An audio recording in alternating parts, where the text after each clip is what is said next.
All right, so in section 2.5, we're just going to talk about some measures of position. These are just additional ways to talk about the placement of data. And we're going to start with the quartiles. The quartiles will divide the data set up into 4 roughly equal parts. All right, now if we're talking about splitting a data set up into 4 sections, then that means these equal parts will each hold about 25% of the data.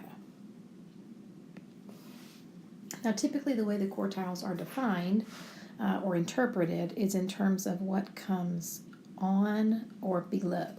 And on or below is just another way of stating less than or equal to that value.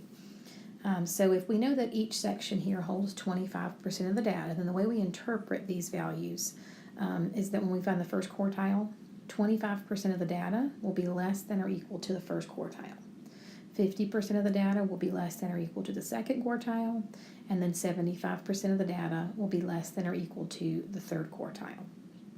Now we're going to talk about how to actually find these values in just a minute, but we're going to be using these values to construct what we call a box and whisker plot.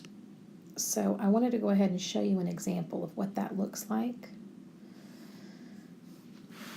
A box and whisker plot is going to graph what we call the 5-number summary. Okay, and the 5-number summary for a data set includes the minimum and the maximum values, and then it includes the 3 quartiles as well.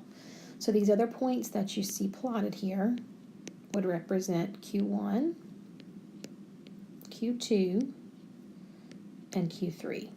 And remember how these values would be interpreted. So about 25% of these values would be less than or equal to 9, because that's Q1. About 50% of these values would be less than or equal to 16, because that's Q2. And about 75% of these data values would be less than or equal to 33, because that is Q3. And then remember, anytime we're graphing, we always want to make sure that we graph to scale. And so you'll notice this is set up relative to a number line where a scale is defined that spans from at least the minimum to the maximum value. All right, so let's start by looking at these two things together. We've got to find the quartiles before we can construct the graph. So we're going to go ahead and take this data set, which includes 20 values. These are number of vacation days. And what we're asked to do here is to find the quartiles of the data set. Now, there are always 3 quartiles because that's what it takes to divide a data set up into 4 parts. So that means we are looking for Q1, Q2, and Q3. Now we're going to start by finding Q2 first, because you actually already know how to find the second quartile because it marks the 50% point in our data set. Q2 is the exact same thing as the median of the data. So notice what I did here. You have to be looking at ordered data to find the quartiles. So I went ahead and wrote these values in ascending order.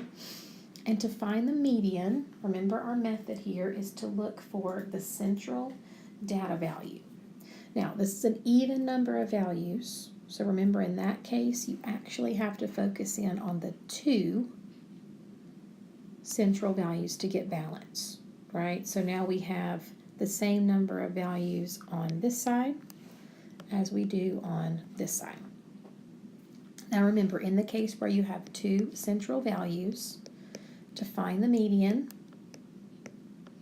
you simply take their mean, which means our second quartile occurs at 4.5 days. Okay, and remember the interpretation. This means about 50% of the data values will be less than or equal to 4.5 days. All right, now, what the second quartile is going to do is it's going to split the data set right down the middle. All right, now when you split the data set right down the middle, you're going to look at the first half of values as those below the median. You're going to look at the second half of the values as those above the median. And all you're going to do to separate these halves into quarters is take another median, but look at this specifically for the first half of the data. All right, so my first half of the data contains 10 values. Again, we're talking about an even number of values. So we're going to look for the two middle values, right? 4 on one side, 4 on the other. And to get the median, right, we know we take their mean, but since these are the same values, right, it's not really necessary. We're going to have a first quartile at 2 days. And our interpretation here, again, about 25% of the data values will be less than or equal to 2 days. All right, so you can probably guess here what we're going to be doing to find the third quartile. And in that case, to get our upper half of the data, again, we're going to look at those values that fall above that median. Still 10 values that we're talking about there. And we're going to find the third quartile by taking another median, but for the second half of our data. All right, so once again, I'm going to look for the two central values, same number on one side as we have on the other, and to get their median, I will add those values together and divide by 2. And I'm looking at a third quartile of 6.5 days. So about 75% of the data will be less than or equal to 6.5. All right, now, once I do that, once I find those quartiles, which, by the way, can also be found using the calculator or StatCrunch, then I'm able to construct the box and whisker plot because I'm able to get the full 5-number summary. Okay, so from here, when I'm asked to construct the box and whisker plot, the first thing that I'm going to do is I'm going to write down my 5-number summary. Okay, now that includes the minimum. It includes the 3 quartiles. So we just found Q1 was at 2. Q2 was at 4.5. Q3 was at 6.5. And our maximum value is 10. Okay, that's all I need to construct the box and whisker plot. So notice what I did. I came down here to my number line. I defined a scale. I went by 2s, making sure that I at least went from 0 to 10.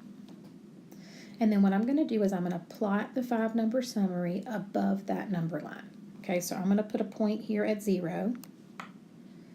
I'm going to put a point at 2 because that's Q1.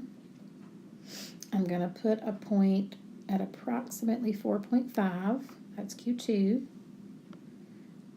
And then 6.5 is Q3. And then my maximum is out here at 10.